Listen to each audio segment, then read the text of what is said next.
आहे ना. पैठणमध्ये एक ब्राह्मण आलेला आहे नाथ महाराजांकडे. तो विचारतो, 4 चौघ बसलेले असतात त्या वाट्यावर. काय नाव त्या वाट्याचं? आणि त्या वाट्यावर बसलेले असतात. का हो? नाथ महाराजाचं. म्हणले काय करायचं? म्हणले जरा अडचण आलेली होती, आमच्या मुलीचं लग्न आहे, मुलाची मुंज आहे, पैसे. म्हणले असं आहे का, तुला पैसे पाहिजे? आम्ही देतो म्हणे. म्हणले बरं झालं, तिकडे जाण्याची गरज नाही, द्या. म्हणले एका अटीवर. काय म्हणले?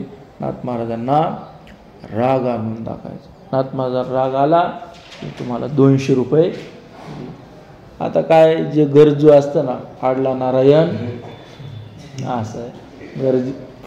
काय गरजेचे माता पिता खर तुकोबराय सांगतात. गरजेवंत मनुष्य आहे ना, त्याला काही कळत नाही. म्हणून मग ते म्हणतात ठीक आहे, राग आणायचं काय अवघड आहे? का अवघड आहे कुणाला राग आणायचं? त्याच्याजवळ जाऊन नुसतं उभा जरी राहिले त्याच्याकडे पाहत, काय पाहतो माझ्याकडे, चालेल, राग यायला काय लागत ना. हा गेला. मी आता काय करणार? महाराज पूजा करत होते. तसाच पायामध्ये चप्पल घातलेली आहे आणि कुठं जाऊन बसला? देवघरामध्ये. नाथ महाराज पाहिला, वा वा वा वा, आले, बसा बसा बसा. म्हणे काय तुमचं आमच्यावर प्रेम आहे म्हणे. पादत्राणे काढून ठेवण्याचं सुद्धा तुम्हाला आठवण राहिली नाही. या मी ठेवतो, मी ठेवतो. नाथ महाराजांनी ते घेतल्या चपला आणि तिथे दरवाजापाशी नेऊन ठेवल्या. वा वा म्हणे. अनेक पाहुणे रावळे संत महात्मे आले, पण एवढं प्रेम आजपर्यंत कोणी आम्हाला. बरं, नाथ महाराज उपेक्षेने बोलत नव्हते, ते वस्तुस्थिती म्हणूनच बोलत होते. त्याला वाटलं आता काय राग येत नाही. आता म्हणे आता काय करावं काय करावं, हे तर काय राग यायला की दिसत नाही. पण त्याला 200 रुपये दिसले. आडला नारायण. आणि मग त्या बामणाचे पाय त्याने धरलेच होते. आणि मग म्हणे आता मस्त आता महात्मे दिसतात, पण आपल्याला मुलीचं लग्न, मुलाची मुंज आहे. नाथ महाराज म्हणले आता आलेलेच आहात, जेवण केल्याशिवाय जायचं नाही बरं. आणि मग भोजनाला बसली. ते म्हणलं जेवण झालं, पण आपल्या पैशाचं काय? नाही नाही नाही म्हणलं, यांच्या याच्यात गुतायचं नाही, राग आलाच पाहिजे. आणि मग कोणी माणूस असल्याच्या नंतर मग म्हणले आता यांना काही केलं तर काय होत नाही. म्हणले यांची पत्नी आहे. मग ते गिरजा माता वाढण्यासाठी आल्या.